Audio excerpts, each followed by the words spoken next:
করে। ওদের অপমান আমার আর ভালো লাগে না মা। তুমি তাড়াতাড়ি একটা নতুন ঘর বানাও। মারে, দুবেলা ঠিক মতো খেতে পারি না, তাহলে নতুন ঘর বানাবো কি করে বল?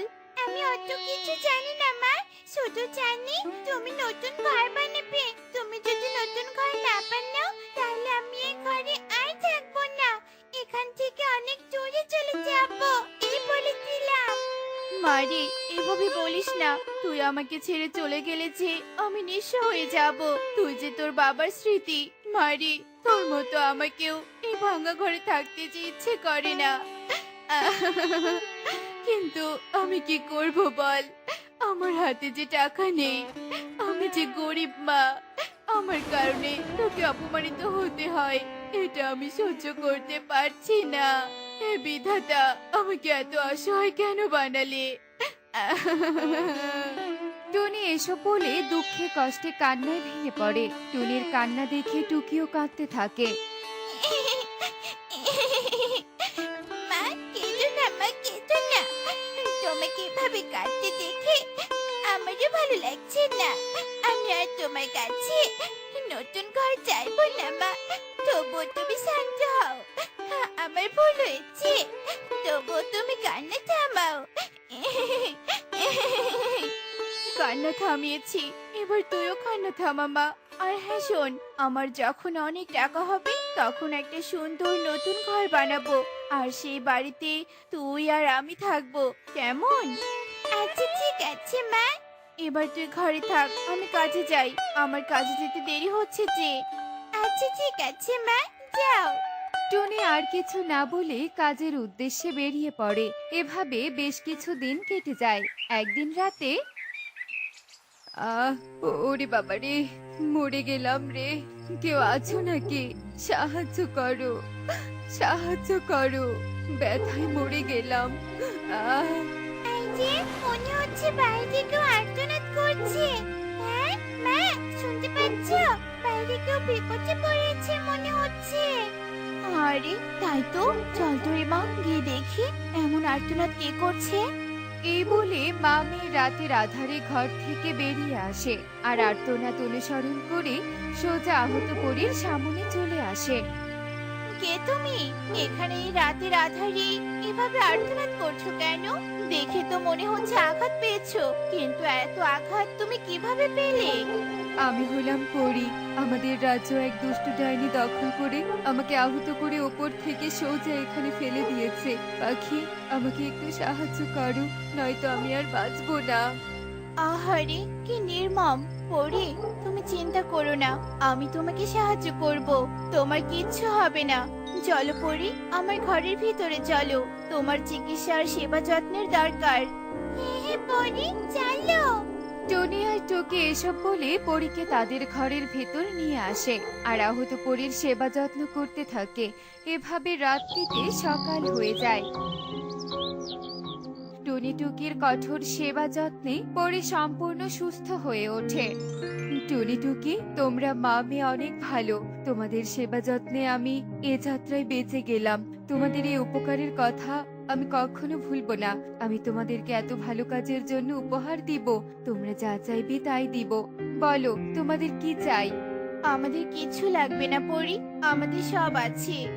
না না, মা মিথ্যে বলছে পরি, আমাদের সব নেই, আমরা অনেক গরিব। এই দেখো, আমাদের বাড়িতে ভাঙা, তুমি আমাদেরকে একটা বাড়ি দাও, আমার একটা নতুন বাড়ির অনেক শখ। বেশ, আমি এক্ষুনি তোমাদের এই ভাঙা বাড়ির জায়গায় একটা নতুন বাড়ি দিচ্ছি। এই বলে পরি জাদু করে টুনিদের ভাঙা বাড়ির জায়গায় একটা জাদুই কেকের বাড়ি প্রকট করে। আজ থেকে এই কেকের বাড়িটা তোমাদের। এই বাড়ি জাদুই। তোমরা কেকের বাড়ির কাছে যাই চাইবে তোমাদেরকে তাই দিবে। সত্যি বলছো?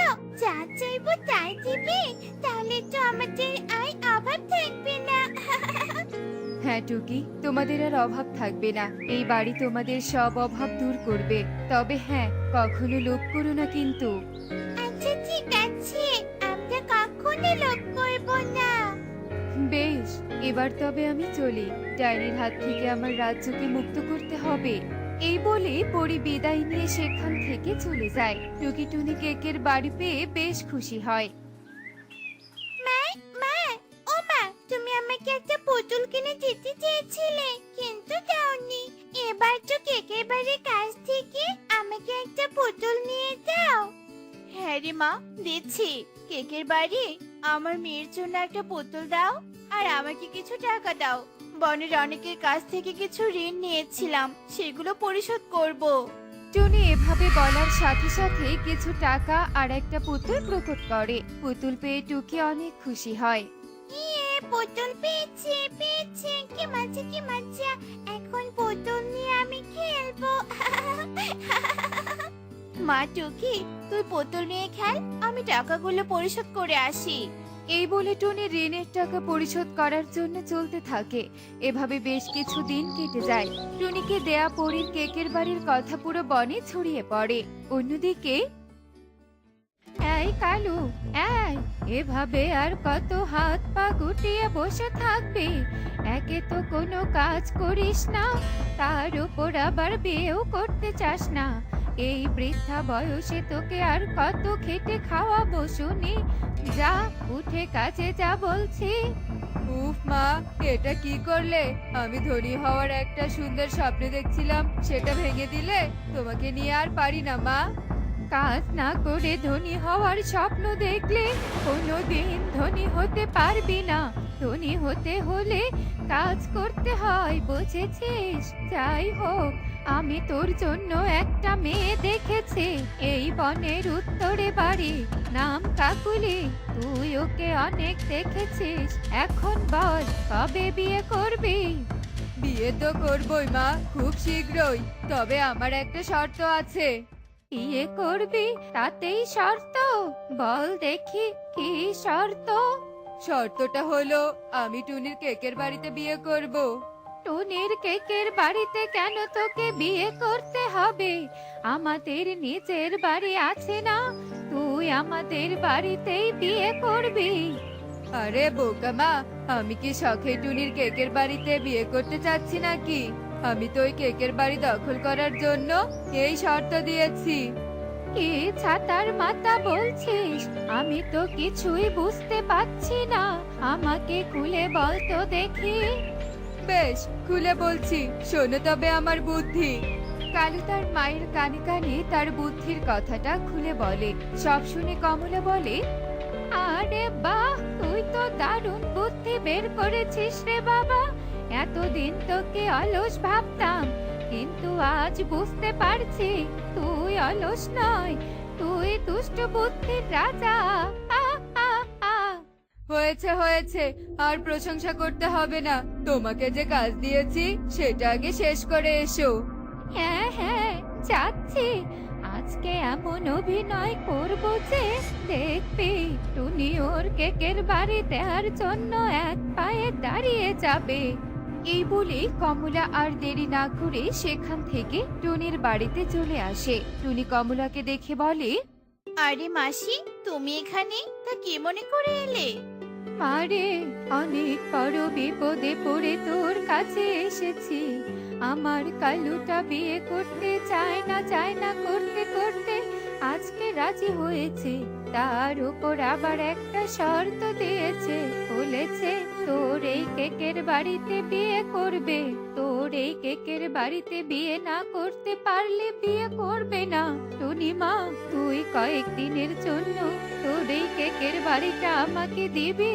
কেকের বাড়িতে কালুর বিয়ে সম্পূর্ণ হলে তারপর তোকে আবারও তোর বাড়ি ফিরিয়ে দিয়ে যাব। কিন্তু মাসিমা। মারে, না করিস না, আমি বৃদ্ধ হয়ে গিয়েছি। এখন আমার বাড়িতে কাজ করার জন্য একটা পাখি দরকার। তুই না করলে কালু আর বিয়ে করবে না। তুই একটু দয়া কর না রে মা, দয়া কর। মাসিমা, কান্না করো না, আমি রাজি। কালু দাদার বিয়ে আমার কেকের বাড়িতেই হবে। তুই অনেক ভালো রে মা। কালকে সব জিনিসপত্র নিয়ে তোর বাড়িতে এসে উঠবো। আর তুই বিয়ের কদিন আমাদের বাড়িতে গিয়ে থাকিস, কেমন? আচ্ছা, ঠিক আছে। কমলা সেখান থেকে কালুর কাছে চলে আসে আর কালুকে সব খুলে বলে। সব শুনে কালু বেশ খুশি হয়ে যায়।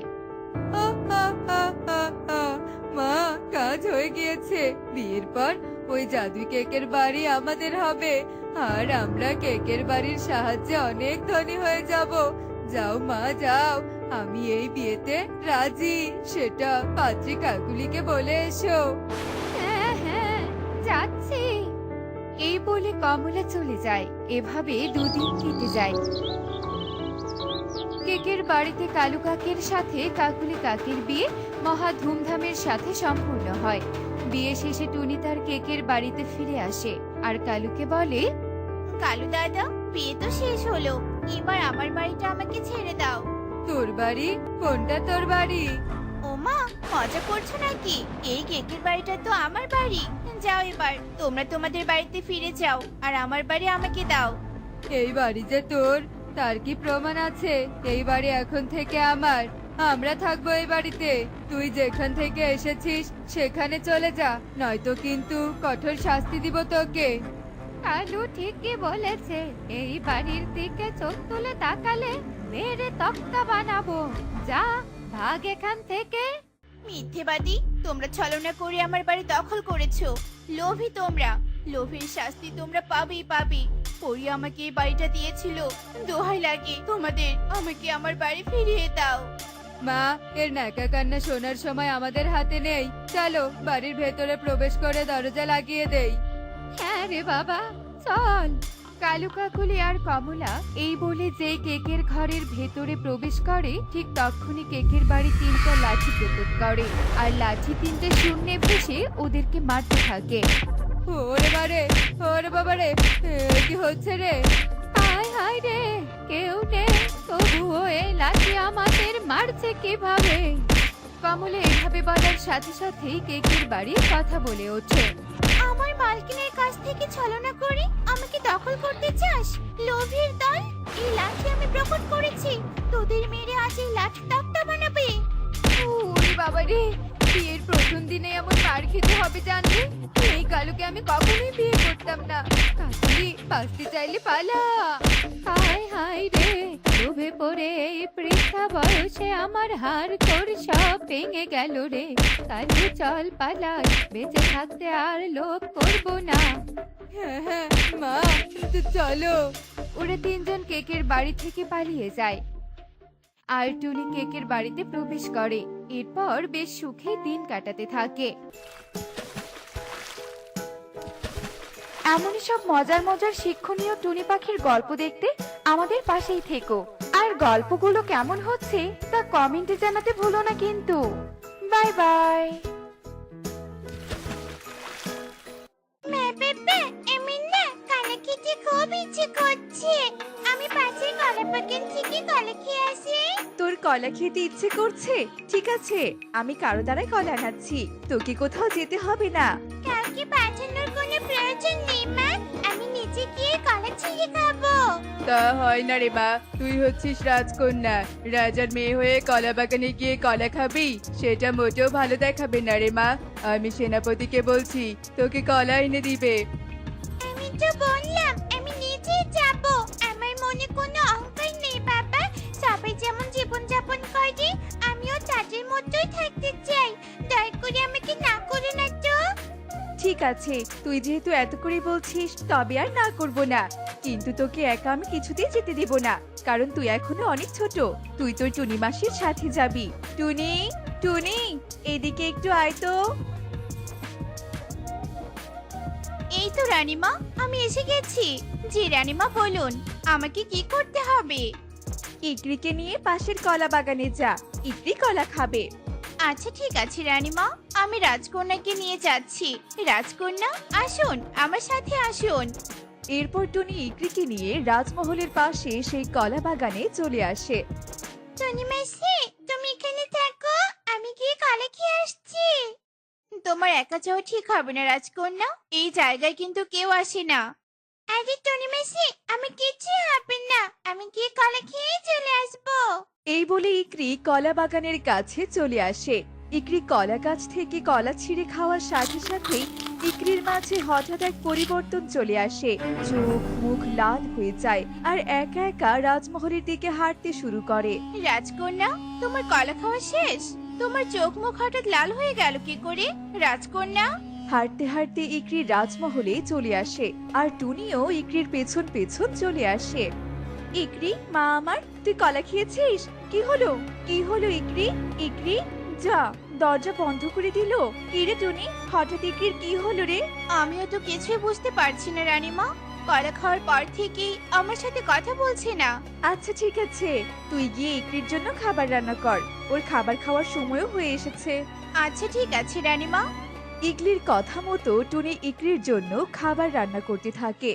রাজকন্যা, রাজকন্যা, তোমার জন্য খাবার রান্না করা হয়েছে, এসো খেয়ে যাও। খাবারের অপেক্ষায় তো আমি ছিলাম, অনেকদিন পর আমি সুস্বাদু খাবার খাবো। নে মা, খাবার খা, তোর পছন্দের সব খাবারগুলো রান্না করা হয়েছে। আমাকে আরো খাবার দাও, আমার এখনো পেট ভরেনি। কি, তুমি আরো খাবার খাবে? ইকরি, তুই এত খাবার কি করে খাচ্ছিস মা? ওগো, ইকরির কি হলো? ইকরি এমন ব্যবহার করছে কেন? ইকরি তো আগে এমনটা ছিল না। রাজামশাই, ইকরি কলা খাওয়ার পর থেকেই এমন আচরণ করছে, আমার খুব সন্দেহ লাগছে। আপনারা কবিরাজ মশাইকে ডেকে নিয়ে আসুন, কবিরাজ মশাই ইকরিকে দেখে সবটা বুঝতে পারবে। টুনি একদম ঠিক বলেছে ইগল, তুমি কবিরাজ মশাইকে ডেকে নিয়ে এসো। ঠিক আছে, আমি দেখছি ব্যাপারটা, তোমরা চিন্তা করো না। সেনাপতি, যা, তুই গিয়ে বনের কবিরাজকে আমার কাছে নিয়ে আয়। আচ্ছা ঠিক আছে রাজামশাই, আমি এক্ষুনি রওনা দিচ্ছি। এরপর তোতা কবিরাজের বাসার উদ্দেশ্যে রওনা হয় আর এক পর্যায়ে তোতা কবিরাজের বাসায় চলে আসে। কবিরাজ মশাই, আপনাকে রাজামশাই ডাকছেন, আপনি এক্ষুনি আমার সাথে আসুন। আচ্ছা ঠিক আছে, চল। এই বলে কবিরাজ তোতার সাথে রাজমহলে চলে আসে। রাজামশাই, আপনি আমাকে ডেকেছেন? হ্যাঁ, আমি আপনাকে ডেকেছি। এরপর ইগল কবিরাজকে সব ঘটনা খুলে বলে। কোথায় আপনার মেয়ে, কোথায়? সেখানে আমাকে নিয়ে চলুন। আপনার মেয়ে সেই কলা বাগানে গিয়ে কলা খেয়েছে, তারপর থেকেই এমন। হ্যাঁ কবিরাজ মশাই, আপনার মেয়ের ওপর কালো জাদুর ছায়া পড়েছে। কলা বাগানে এক ভয়ঙ্কর রাক্ষস রয়েছে, যেই কলা বাগানের কলা খায় তাকেই সেই রাক্ষস কালো জাদু করে। কি বলছেন কি এসব? তবে আমরা এই কালো জাদু থেকে আমাদের মেয়েকে কিভাবে রক্ষা করব? তা তো আমি জানি না, কিন্তু আমি আপনাদের একটা উপায় বলে দিতে পারি। কলা বাগানের মাঝখানে কেক ধরা এক কলা গাছ আছে। সেই কেক ধরা কলা গাছ থেকে যদি সেই কেকটা নষ্ট করা যায়, তবে সব ধরনের কালো জাদুর বিনাশ ঘটবে আর রাক্ষসটি এক সাধারণ পাখিতে পরিণত হবে। কিন্তু এই কাজ খুব সাবধানে করতে হবে। এতগুলো কলা গাছের মধ্যে আমরা সেই কেক ধরা কলা গাছের কাছে কিভাবে পৌঁছাবো? এর থেকে আমি বেশি কিছু জানি না। এখন আমি আসি রাজামশাই। এই বলে কবিরাজ সেখান থেকে চলে যায় আর তারা সবাই কবিরাজের কথা শুনে ভীষণ চিন্তিত হয়ে পড়ে। রাজামশাই, আমার কাছে একটা বুদ্ধি আছে, শুনুন আপনারা। এরপর টুনি তার বুদ্ধির কথা ইগলদের খুলে বলে। তোর বুদ্ধি কি কাজে লাগবে টুনি? নিশ্চয়ই কাজে আসবে, আপনারা আমার উপর ভরসা রাখুন। রাজামশাই, আপনি বনের সবাইকে ঘোষণা করে দিন। ঠিক আছে, আমি তাই করছি। টুনির বুদ্ধি অনুযায়ী ইগল বনের সবাইকে রাজমহলে ডেকে পাঠায়। রাজামশাই, আমরা সবাই চলে এসেছি, বলুন আপনি আমাদের কি বলতে চান? তোরা আমার কথা খুব মনোযোগ দিয়ে শোন। তোরা এক্ষুনি বাসায় গিয়ে যার যার মতো কুঠার নিয়ে আসবি। কুঠার দিয়ে কি হবে রাজামশাই? কালো, কথার মাঝে কথা বলিস না তো। রাজামশাই, আপনি চলুন। কুঠার দিয়ে আমাদের রাজমহলের পাশে কলা বাগানের সব কলা গাছ কেটে ফেলতে হবে। যা করার খুব তাড়াতাড়ি করতে হবে, বুঝলি? ইগল বনের সবাইকে নিয়ে কলা বাগানের উদ্দেশ্যে রওনা হয়। চলো সবাই, আমরা কলা গাছ কাটা শুরু করে দেই। এই বলে সবাই কুঠার দিয়ে কলা গাছ কাটা শুরু করে, কিন্তু সেখানে এক আজব ঘটনা দেখা যায়। টুনিরা যতই কলা গাছ কাটতে থাকে ততই কলা গাছ বাড়তে থাকে। কি টুনি, কলা গাছ তো সব বাড়তেই আছে। আমার মনে হয় কি জানেন, সূর্য ডোবার পরই আমাদের কলা গাছ কাটতে হবে, নয়তো এভাবে গাছ বাড়তেই থাকবে। এরপর তারা সবাই সূর্য ডোবার অপেক্ষায় থাকে আর কিছুক্ষণ পরে সূর্য ডোবার সাথে সাথে তারা আবারও কলা গাছ কাটতে শুরু করে। গাছ কাটতে কাটতে এক পর্যায়ে তারা কেক ধরা কলা গাছের কাছে চলে আসে। এই তো সেই কলা গাছ। এক্ষুনি আমাকে কেকটা নষ্ট করতে হবে। এই বলে টুনি যেই না কেক নষ্ট করতে ধরে তখনই কলা গাছ থেকে রাক্ষস বেরিয়ে আসে। তোরা কেক নষ্ট করতে এসেছিস? তোদের সাহস তো কম নয়। আমি চাইলেই তোদের এক্ষুনি চিবিয়ে খেতে পারি। ওরে বাবা রে, ওরে মারে, এত বড় রাক্ষস! জীবন বাঁচাতে চাইলে সবাই পালাও। বনের সবাই রাক্ষসকে দেখে ভয়ে সেখান থেকে পালিয়ে যায়, কিন্তু টুনি আর ইগল মনে সাহস রেখে সেখানেই দাঁড়িয়ে থাকে। সামান্য পাখি হয়ে এসেছে আমার সাথে লড়াই করতে। রাক্ষস এসব বলতে থাকে আর হাসতে থাকে। ইগল সুযোগ বুঝে কলা গাছ থেকে কেকটা হাতে তুলে নেয়। এই এই, এটা তুই কি করছিস? দিয়ে দে কেক, আমার হাতে দিয়ে দে বলছি। রাক্ষস, তোর দিন তো শেষ। তোর কারণে আমার মেয়ে অনেক কষ্ট পাচ্ছে। আমি আমার মেয়েকে আর কষ্ট দিতে চাই না। না না না। এরপর ইগল কেকটা মাটিতে ফেলে পা দিয়ে পিষে কেকটি নষ্ট করার সাথে সাথে রাক্ষস এক সাধারণ পাখিতে পরিণত হয়, আর ইগলের মেয়েও কালো জাদু থেকে মুক্তি পেয়ে যায়। ইগল ও ইগলি টুনিকে ধন্যবাদ জানায়, আর তারা আবারও আগের মতো জীবনযাপন করতে শুরু করে। দেখলে তো বন্ধুরা, খারাপদের সব সময় খারাপই হয়। এমনই সব মজার মজার শিক্ষণীয় টুনি পাখির গল্প পেতে আমাদের সাথেই থেকো। আর আমাদের আজকের এই গল্পটি কেমন হয়েছে তা কমেন্টসে জানাতে ভুলো না কিন্তু।